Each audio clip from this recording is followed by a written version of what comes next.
Hey guys, how's everybody doing? I hope everybody's doing good. I have here with me Iago Rodríguez. Iago is a good friend of mine, and we actually got the chance to work with him in an exit not too long ago. Iago is in Spain. I'm sorry, Iago is from Spain, but Iago lives in Argentina. So what's going on? What's up, Iago? Hello, Gabriela. Very glad to be here with you, especially because, you've been significant piece of our last months and our great last victory, I would say. The exit that we finally got after a lot of work with you and with many other people. So extremely happy to be here.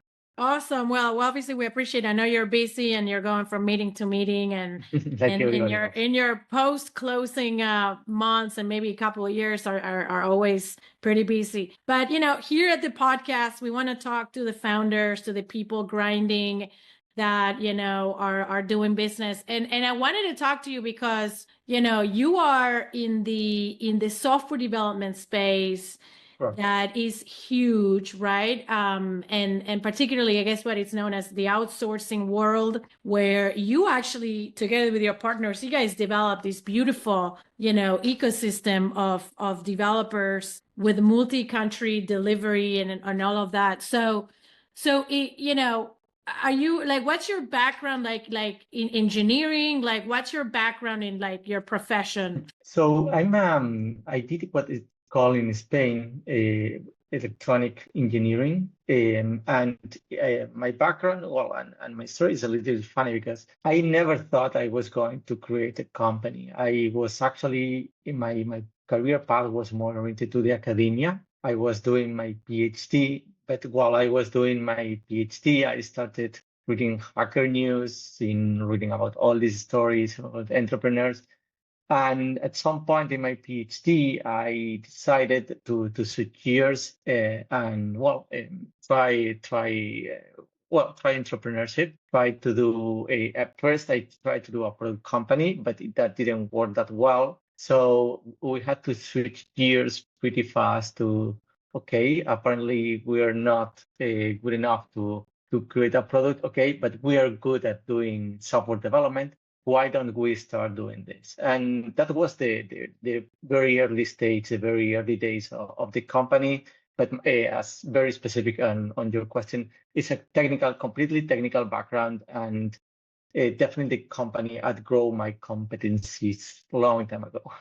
Right. And that's obviously one of the challenges, right? Like you are trained in, as an engineer, you have these, mind, and then you have to build a business. Like you find yourself as a business operator, having to learn about scaling. So what is your story? Because a lot of what we see is with very successful founders is one of them or a group of them, you know, in a company, one of them has the technical knowledge, and then the other guys have, the business background, marketing. So how did you guys do it? Did you Oof, that's a divvy great up or kind of question. learn by trial and error? Like I always like to say, it's 100% luck and a lot of work, both things at the same time. So in our case, we almost started like a collection of actually it's for freelancers that were doing work together for clients. That's how we started, and we were not doing a lot of sales, and actually selling has never been our core strength in the company. I would say actually strong weakness, if that's something. And the only way we could compete with other people who has connections, who are good at sales, etc., is to really work extremely hard to have a extreme great quality of client satisfaction. That's being our secret sauce. Sorry, I wouldn't call it in reality a secret sauce, but uh, put our heart and our souls in to make every client we work with as happy as possible. Availability, technical quality, be there for conversations, understanding that we are not in the technical business, but we are in the trust business. It's about generating a trust relationship with all those clients. If you understand that, I think there is always a good path for anybody doing. You are not in a business of product or services or doing software or selling shoes. You're in a business of generating trust. And that's what makes you successful long term. Short term, life comes and goes. You have little control. You can go through good times, bad times. Long term, that trust is going to pay off because that's basically what human relationships are made of. Yeah, well, that's big. I mean, you're already hitting one of the main things that we talk about in the podcast, which is that human component of the business, right? Because and this applies for clients and for the internal team. The internal team has to trust you, and the clients has to trust you. That's basically my job description: generate trust. How many years did it take you to learn that lesson, the trust and the importance of the customer and really going for what they need? That's not an easy lesson. I believe it's it's like you have to have a few good years to understand that word. And even as you evolve as a professional, whatever your profession or business is, you continue to develop that. Oof, it's a great question. I wouldn't have a specific number, but I can tell you a little bit how this happens. So you have your first client and you don't have a ton of experience with clients. So you are expecting that you're going to do the technical work and that's it. And you start doing this with one client and the relationship is not that fluid. The outcome is not that good. And well, what should be a long-term relationship, that is what any business relationship nurtures from. It's a short-term commitment that only is about execution. You see this happening several times, and suddenly you realize that this business model is not sustainable, because if I have to spend most of the time finding new clients, I'm not actually shining where we are good at, the technical aspect, and obviously you're gonna fail. So our success story, and sorry for the quality of it, let me explain these success stories. When we were acquired like 5 months ago, we have been in business for 15 years. I think in at least half of those 15 years, we were barely able to pay a check for ourselves. Wow. So that means you have 7 years of trying, failing, 7 years of I wouldn't say suffering because it's not a suffer, but definitely not shining, not getting any kind of applause of what you're doing, Right. but resisting. So I think those years are one of the biggest teachers that you can have in life.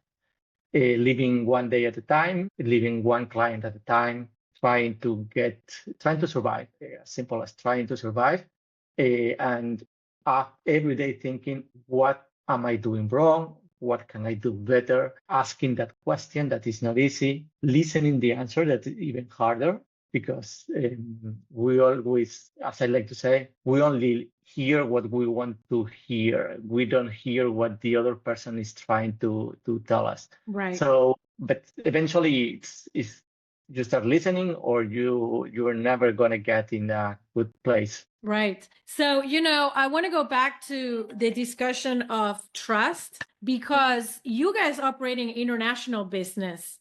Yep. How do you develop trust with clients that are in a completely different country? And when you're talking to them virtually, and then, like, how does that work? How do you develop? Because trust is a very human, intimate thing. How does that work?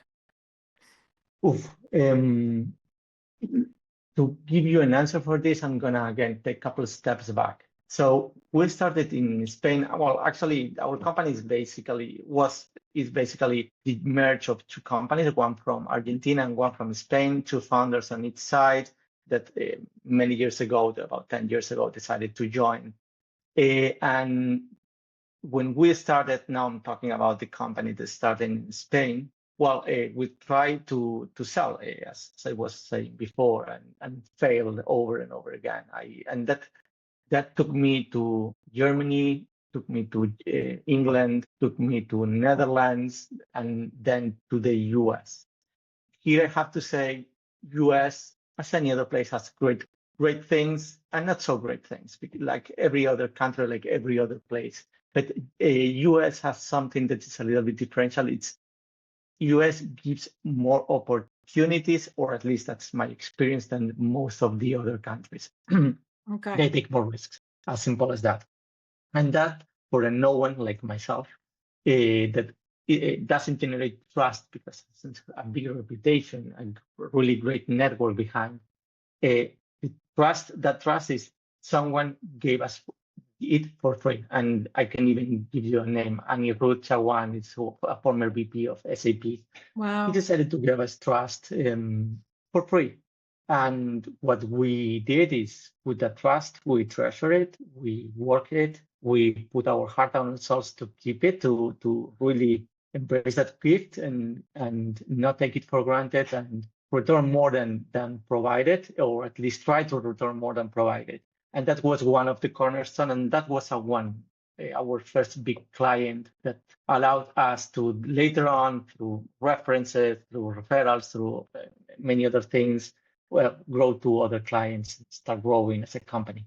That's amazing. I mean, that's amazing because we see, I mean, the cross-border aspect of this outsourcing industry is very unique because Yep. you don't get to, you're not in the same city as, and even the same culture. What about the culture? How do you develop trust between, you know, your background from being from Spain and then an American company with their own culture? How do you bridge all of that, like big ocean in between? Now that's more like, okay, now someone gifted a trust, not let's talk about the tactical aspect of how to keep it, how to grow it. That's, I think, is the bottom line of you are asking. What we did, first of all, commitment and availability for that company, for that project, for everything, and quality of work. What means commitment? Commitment is, as I like to tell the team, bad news 3 months in advance is not that bad news. It's just something that you have to navigate. Transparency. Hey, I'm struggling with this. I'm having a problem with this. Transparency is key for any human relationship. The transparency is going to be one of the key things that is going to generate trust. Try to be helpful. Okay, put the other before yourself. Okay, you have this need. Okay, I'm gonna adjust to your need. My needs are secondary because I know I'm trying to provide you a service. All those kind of things are tactical things. Then other things that you should be, we were doing, or I think anybody should be doing, is travel a lot, get in front of the people, invite to coffees, invite to beers, invite to just to spend time with someone. Yeah. I remember, for example, one of the executives, he had a trip to visit one of their clients. As one of the executives of the companies we work with was to visiting one of other clients. I just went and acted.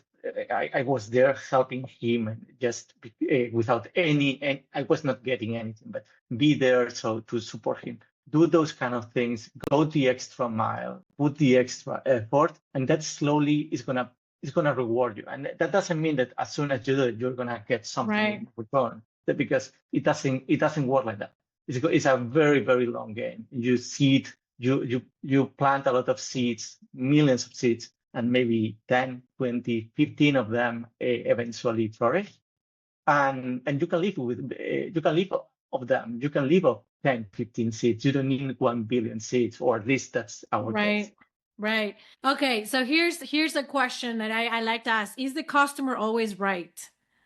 That's a difficult one. It's a difficult one. I mean, and there's many camps on that one. But what's at least in the outsourcing world, because it's very competitive. It's a very competitive Yes. industry. Are they always right? Everybody's always right regarding the point of view that they have. Let me put it in a different way. I agree completely. Are they right in selecting a super technology stack because whatever the reasons are? Maybe not. Do they have to deliver quarterly results? Do they have to deal with legacy systems? Do they have to deal with a team that they don't want to change, or they can't even change, and they are only experts on the technology? maybe that they are doing a suboptimal decisions from one angle and an optimal decision from the other angle. It's about understanding their motivations to execute. And then there is the mistake in the logic. Okay? I'm taking this because of blah, blah, blah, blah. Of course, we all make those decisions, those mistakes all the time. It's not a problem of not making those mistakes, but usually everybody gets when there's a mistake in my logic today because I thought 1 + 2 was 3. I was saying 1 + 2 was 4 and 1 + 2 is 3. In that case, everybody's mistaking 20 times every month or every week, depending on how bad your week is. But everybody recognizes those mistakes. It's not a problem. Right. And I mean, it sounds like you've done a really good job, like smoothing out, those relationships, because, issues can happen, with any customer, right? And they just adjust, accommodate, and do the best you can. What it's a cliche, but the issue is the opportunity. Right. If I like to say also, if a client that didn't have any kind of issues, then they wouldn't be working with them. So embrace them, and those are the opportunities to help them with their issues. I love what you're saying, because that's a very actually entrepreneurial spirit that we see. Every problem is actually an opportunity. It's not really a problem. So even if you have an issue with a customer that may not be the most positive thing, at the very least, you have an opportunity to try to work it together and, even build on that trust. It can actually be an opportunity to build the trust, to show loyalty. How important is loyalty in your industry? Very important in any human relationship. How important is loyalty? Let me ask you back. But is loyalty, trust? Probably they can be used almost in the same context here. Loyalty means that you're always going to be on his side. Doesn't mean say yes to everything, and we can spin back to what you were saying before. It means that you're always gonna have their best interest, at least from the angle you are seeing everything, in mind, and be transparent when you tell them, hey, I think this is the right approach because this reason, and this reason. And maybe the reasons that you're giving are not the right ones for him because he has other priorities, and then you have to switch here and you have to listen to those things. But loyalty is another component of generating that culture of that relationship with a person that both of you know when the winds go against you, you can navigate them anyways, and you're gonna go through the rough time because no one is protected against the rough times. Right. It happens over and over again. But at least you're gonna try to do it together. Even if you sing together. That's the only thing that matters. I love it. I love it. That is so true. Now, you mentioned, you just taking a step back, you had founded the company many, many years ago. You did the merger with the 2 other partners. Why did you merge? What was the advantage? And how important was that to get to then, the other victory you talked about, which is you guys eventually did your exit. So yeah. Tell us more about that process, meeting the guys, finding that partnership that seems to have worked so well. Wow, that's a great question. Well, again, let me tell you the backstory of this. At that point, I was living in Bay Area in a Woods hacker house in 20th Mission, and my partner was living in the same hacker house. This is like the most terrible place that you can imagine. It's like 40 people living, sharing a bathroom, sharing a kitchen with a small office downstairs. That's basically what hacker house means in this context. Okay, because I didn't know. I was going to ask what is that because I'm not familiar. No, it's basically a place. Living is a bedroom that's private with an office space that is shared, a kitchen that is shared, and a bathroom that is shared. We'll tell you lots of stories about that place, but I'm going to spare you the details. Yeah. And both of us arrived or were living there. So we met, and at that time we were like 7 people in the company, and they were again 7, 8, I don't know, 6, 7, 8 people in the company, and we realized that both of us were trying on our own, we could try it together. We didn't have anything to lose trying it together. Right. It's from being a no one of 7 to being a no one of 14. Why not? We are doubling our strength with very little effort. And that partnership that was a little bit, let's say, random, the reality is brought us way more than we anticipated, because then we started realizing that there were competing capabilities, because all of us are technical and always have been technical, but even in our technicalities, maybe one of us is more like a talker, one of us is like more organized, one of us is more structured, one more is more resists more in the difficult times. So we saw that the 4 together were way stronger than 2 and 2, and 4 together. Of course, that has a big challenge. Now you have more mouths to feed, and that's Right. one of the big backpacks that you are gonna put on your shoulders, the mouth to feed. But 4 together, we have more means, more capabilities that we could show to the world to try to keep growing together. Right. Okay. So you guys meet up, you say we're gonna do this together, and then you go out to the world, and then in a matter of, I think, just a few years, you guys scaled, Yes. right? And Yes. so how was the scaling process? Because you're getting, it's two things, right? With the software industry, you're scaling your clients, and then you're obviously your workforce, which is so Yes. unique because they're spread often, throughout a number of countries. So how did you do that? How did you scale? And and the other question I have is, what kind of clients were you guys aiming to get? Oof, I'm gonna start for your last question. Anything, Anything anything that came. that anything that could put on the table, that was our client. We were not we were not picky, not picky at all. And for us, the scaling was something resulting of the good work, or what I think is the good work, as I was saying before. And basically, well, let me talk first on the scaling on the clients. And the scaling of the clients is basically what I was saying before. Do good quality work. The people are going to be happy and proud of the work you're doing together.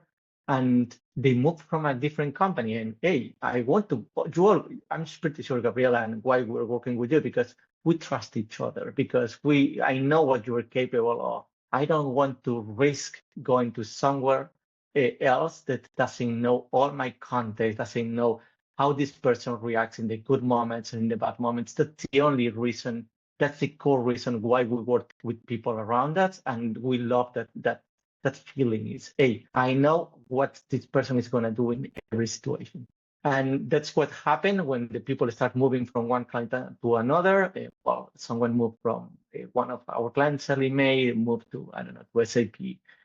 Actually, the other way, SAP to Ellie Mae to AirNap to SmartBits. So many of them started moving, and because we have been working very well together, they were taking us with them.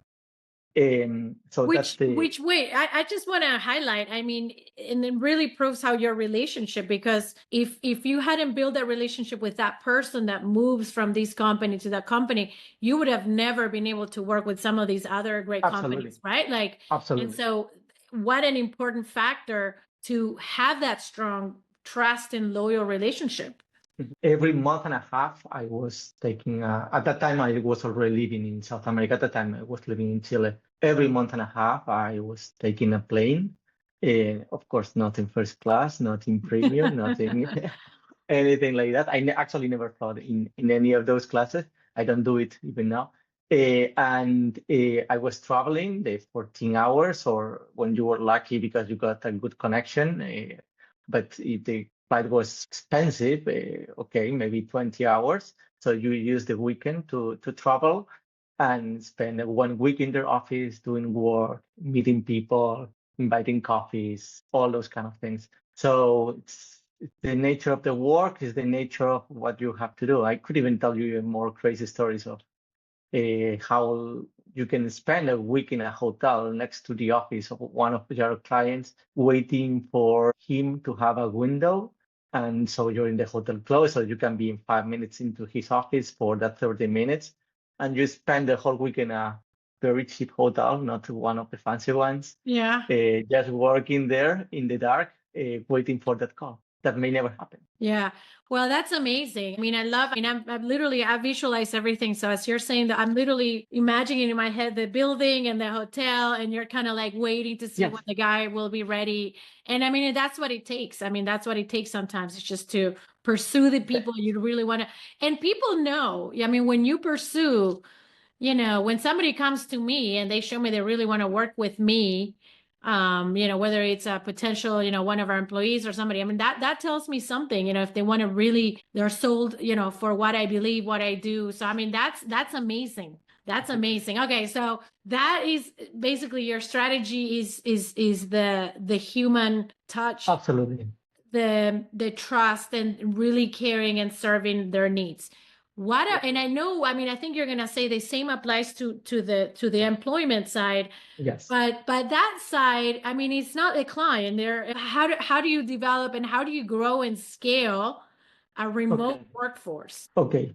If you have team members, the first thing that you have to know is that, at least from my point of view, you are at their service. I am the one cleaning the after party. I like to use this sport as an example. Curling. This is a sport that they throw a stone on an ice. The thing that they and someone is sweeping in front. Yes, with the ice. Yes. Yes. The team members are the ones who throw the stone. Me, in my case, and my partners, we are the ones sweeping in front, because with all of our effort, a throw that was some millimeters away right to the light, wherever you want to put it, we're gonna be sweeping as hard as we can to correct that throwing and go straight to the target. That's our role. We are their service. We are cleaning in front of them or taking care of them. That's my way of looking at what we do for them. And I always try to have that picture in mind. We are the sweepers. We are not the throwers. We are there to, with all of our effort, try to small correct if they did any little mistake, to simplify their lives, to make them successful. And with that mindset, what you have to do is you start hiring people. Some of them are going to be amazing. Some of them they're gonna have good moments, bad moments. Some of them are going to be okay. At the time of the selling, more or less, we were 300 people. That is 290 more than I ever imagined. Wow. I told several times. Know their names, know how are they doing, check on them frequently, understanding what they are going through, understanding how the project is going through, what problems are they having with their project, with the people in the project, with our teammates. Ask. Listen. Yeah. Listen. Be at the service. It's extremely basic, but extremely important. And then, of course, find the right ones. I think everyone who joins a company at some point goes through 15 minutes with me or with one of our partners to understand it with us. We have that feeling with them, if they are in the culture, that they fit in the culture. I think I knew everyone by face, name, marital status, kids or not kids, until we were like 200. At some point, I lost track. We were going too fast for a period, so I lost a little bit track of it. And I'm really happy that was the case. Yeah, but I still trying to understand with it being remote, because you were in Chile for part of this. I mean, you came from Spain, and then most of these, say, 200 or 300 people where are they, and how do you transmit that passion and care that obviously I can tell you're passionate about them as you're about the clients. How do you transmit that, like, virtually or remotely? That's a great question, and I tend to have answers for many things. I'm not sure the right ones. Yeah. I'm not sure I have the right one for this, because I've asked this myself many times. I'm not 100% sure, because I'm going to say something maybe a little bit stupid. For us, it came naturally. We didn't even think about this a lot.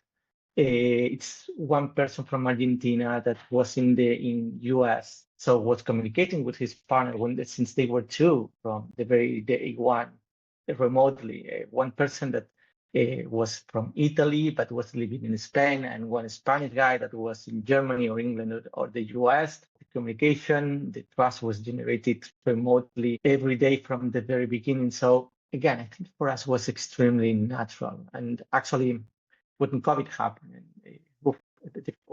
good, difficult time, depends. Well, so many Yeah. I remember companies thinking, and of course you have a factory, doesn't apply at all, but services company struggling to keep the remote culture, is struggling to understand, okay, what are we gonna do together? How are we gonna be sure that everybody's doing the right work? How are we gonna sure that everybody's working properly?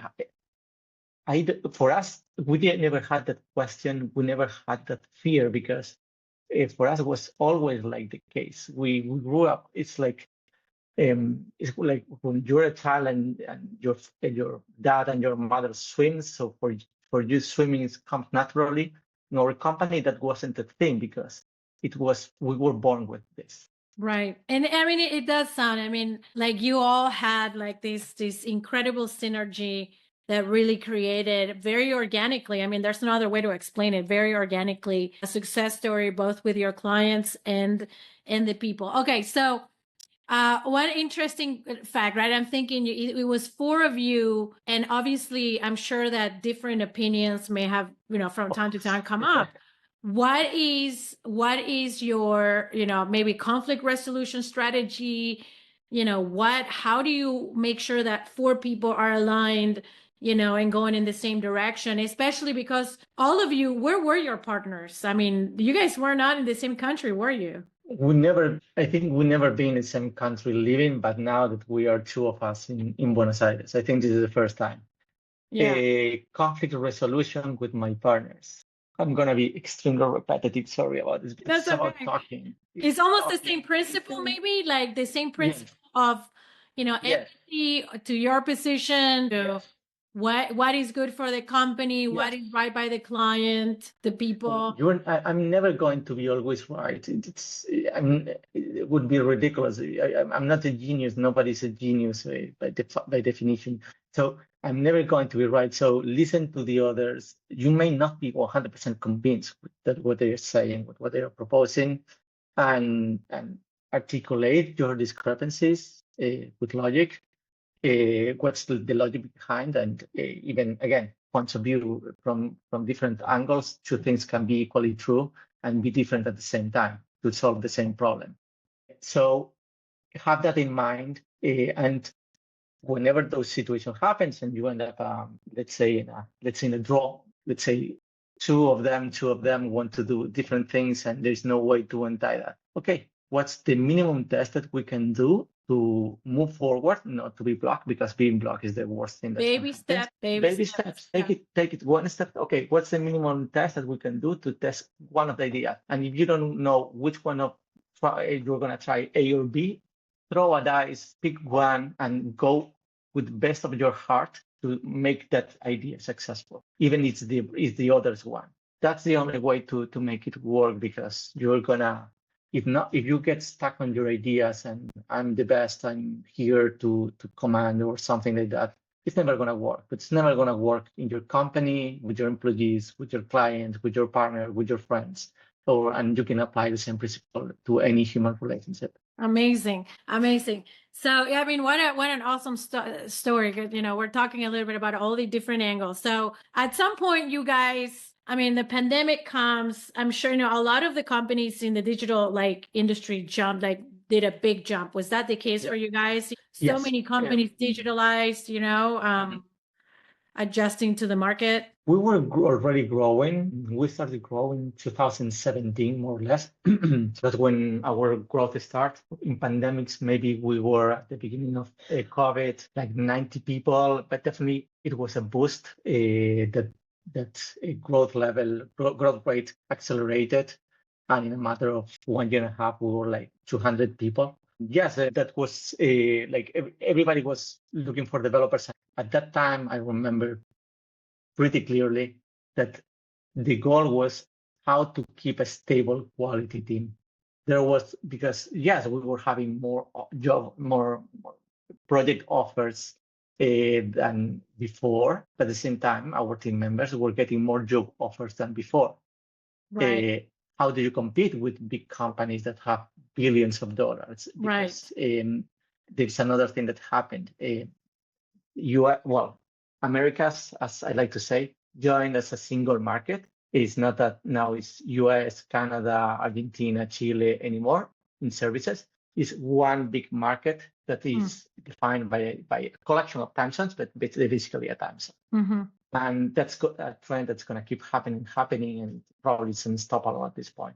So when you have this situation, you really have to think, and that again, that caring mindset, that listening mindset, that servicing mindset is going to be the only difference between the company who has a 50% turnover that is basically destroy your team, to have a 20% turnover, because that 30%, the 20% difference between one and the other is the difference between having a healthy company and having a company that's really struggling to churning constantly. Yes. Yeah. The industry is very competitive, both with client acquisition and maintaining your workforce, because make it easy.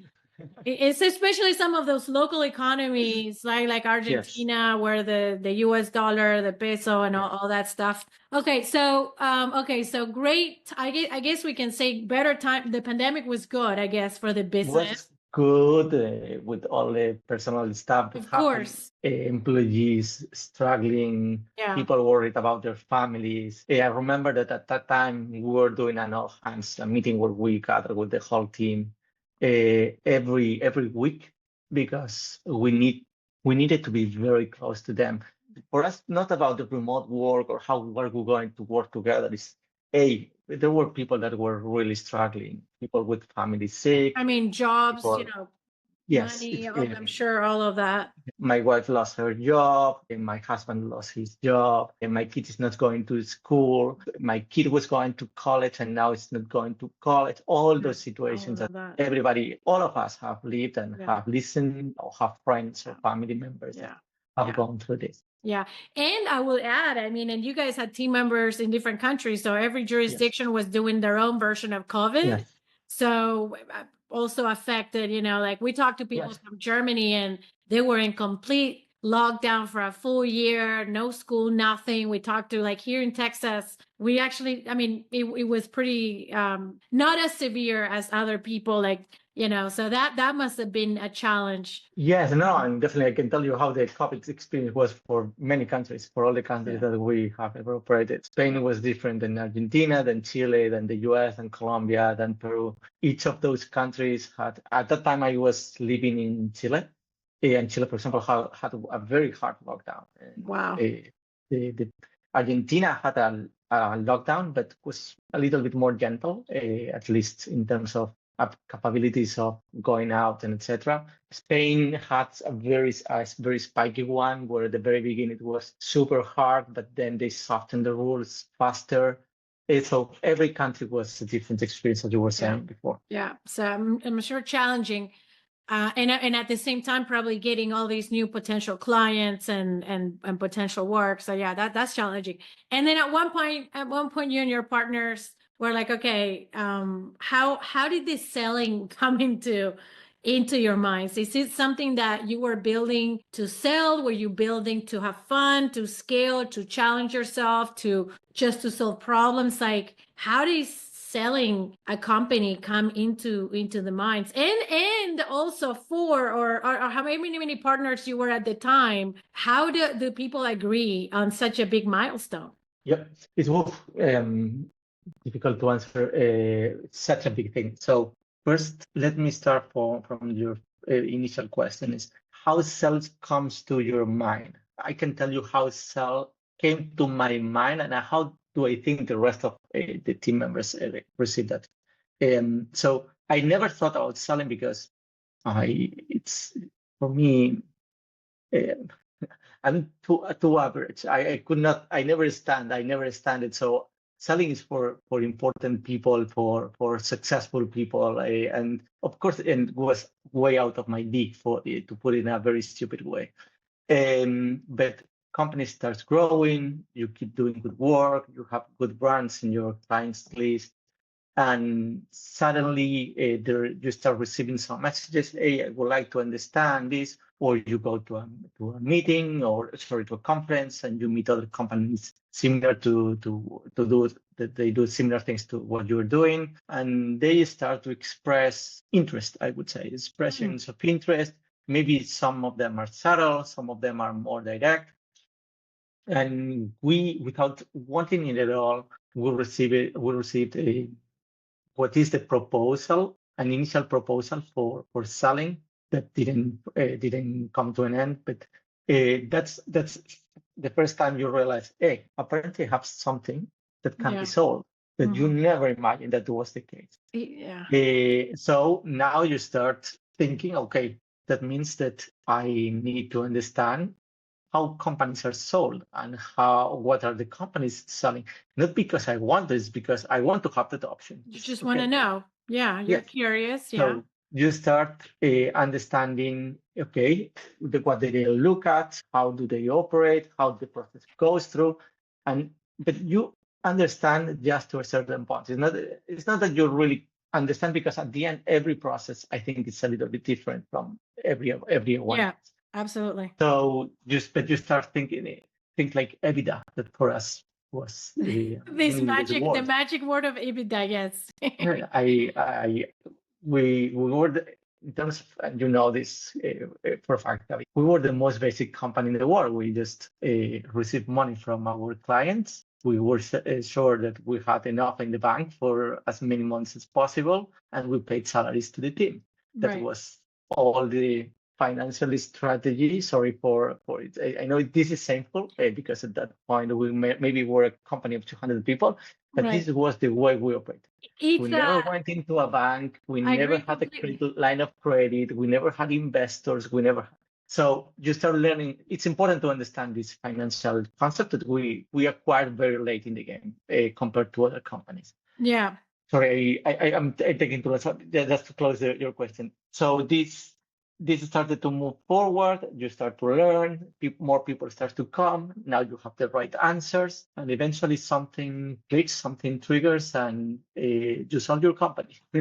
Yeah. So, I mean, and I was so many things to talk about, like the process of selling, because I think for most people that we either work with or meet that are in the game, it's like none of them, I mean, not a lot of them are building just to sell. I think a lot of them are building because it's fun, because it's, I think like humans, we're created to build things, to improve, Absolutely, to have these relationships, all these different people.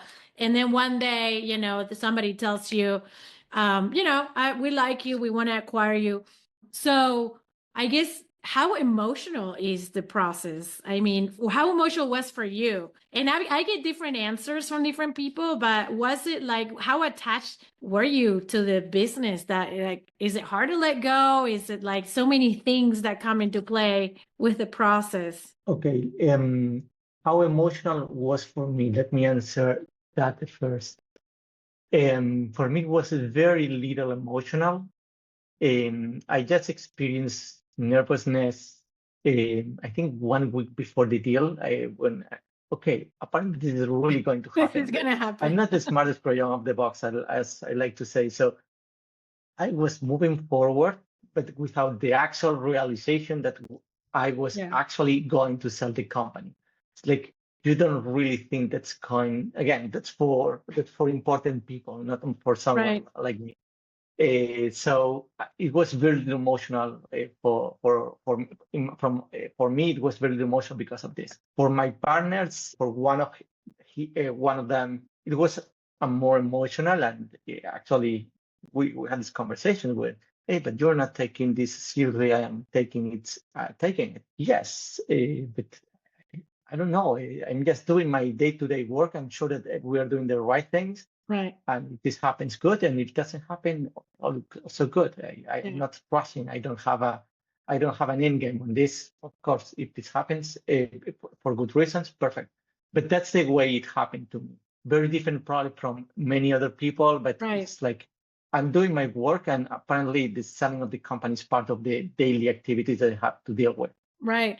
And I mean, and you said something, I mean, that strikes me. And I think you mentioned it twice. You're like, that is for, important people. But I mean, you guys, I mean, maybe that was what was in your head, but I mean, building this company came so naturally to you guys. And then you just went and sold it. I mean, it's for people like you. It's for people that, I don't know. Did you have a background like in your family of entrepreneurs or business people? And no, no. My mother is homestay is housewife, and my father is a public sector legal lawyer actually. So he worked his entire life in the public sector, not much more than that. So that's why It I'm was pretty foreign sure. to you. It was foreign to Completely you, foreign, right? completely foreign. Right. It's and even my as I was telling at the beginning of our conversation, I was going more for an academia Yeah. career than an entrepreneurship career, and I never expected any of this. I never planned for any of this. For me, it was about day-to-day operation, having a team that was happy where they were, having a collection of clients that were happy with us, and one day at a time, not much more. I would like to have that I was one of those people with a great vision, great any, but that's not that's not the reality. The I reality is I one still think step you're at a very time. special, Iago. I really do. I know I got a chance to work with you, and I think you are actually pretty cool guy. So I would give Thank you yourself a so lot more credit. much. Um, So in terms of preparing, like, you're again in the software outsourcing, what should these companies be doing to prepare if at the end of the day they think they want to sell, like sell a company, merge, I'm a grow? good lawyer. No, actually, not joking. It's again, considering you have a similar profile to us, because if not, probably if you are someone who has a different kind of structure and you're more closer to this kind of business operations, maybe the answer would be completely different. You should learn a little bit on this, and I'm pretty sure there's people around you that you can ask questions to people who were sold. I'm pretty sure they're going to love to tell this story. Learn about you don't have to be an expert, but you need to know what the due diligence is, EBITDA is, all these basic concepts that are like the basis of a deal, what an earnout, what, and even more important, you really need to know why are you selling. For us, Oh, I again, love that. we had several offers, and we discarded several offers. Why did we sell to the company we sold? Because there was a cultural fit. They are US first company. And because of what I was saying before, that I think Americas is one big country in terms of services, and it's going to keep. Right. And I know I'm not good enough to keep putting food on the table for more and more and more people, because that means that you need to have several structures in place that I'm not sure I'm the right one to create them. That it's my limitations. One of the main reasons why our limitations. One of the main reasons we decided to sell. But also, and let me also say, from your personal point of view, what are you trying to achieve with this sale? Are you trying to, what are your numbers, the numbers that you have in mind that maybe make a difference or not? But have your team first. Don't put yourself first, because if not, there is 300 people that have put their time, their effort, they have neglected family time, friends time, working with you, working for you. And if you betray those, there's no selling that's going to go well. And it's not about the day of selling. It's about the continuity, the day before selling and the day after selling, because it has to be almost the same day. And it should be actually almost the same day. And if you betray those people, you're not doing any good to anybody. Maybe you can go away with some cash, but nothing to be proud of. And you touch a beautiful point that we also like to talk about. And I think they merge together, because I think you were saying to prepare, you need to know all these letters, all these words, and all these things, which we actually, the way we put it is, you need to speak 2 languages, finance and legal. Yes. Am I missing anything? Is there one more language that people should speak on the sale? Of finance, legal, and I would add, I like, it's not finance, legal, but and understand what are you trying to get out of Your this? end goal. Not from your point of view, from the company point of view. Also, in the company point of view, you're a part of it, but you're not all of it. You're not it. It's an entire, I love it. Exactly. I love it, because you truly have taken that servant position, and really it looks like even in your sale process, you're not just thinking about, hey, what am I taking, but what are we all doing and where are we all going? Okay. And then we talked a little bit about culture fit, then to your buyer. It needs By the way, to be weaknesses. What are the weaknesses of your company? Sorry, I interrupted you there, but I was thinking about all the M&A process. Your strengths and your weaknesses, you need to know who you are as a company. Another one. I love that. Who you are as a company. Wow. That's actually a really good one. I'm going to add that one the next time I'm invited into a panel, because we do a lot of panels on M&A, and that's a good one. You need to know who you are. Okay. So you find the company with a good fit, it works. And then there's this whole emotional, the day before, the day after, then, you have this whole process with who bought you and all of that. But in your personal life, as you find yourself with more wealth, more access, more input, a lot more of everything, like literally the day after, more of everything. What's next? Like, I mean, what's next for you as an entrepreneur? Are you going to continue on this new path that you went from academia to entrepreneurship, to the experience that you have? You work, working with the buyers and all of that. What is next for a guy like you? I don't know. That's my honest answer. I don't know.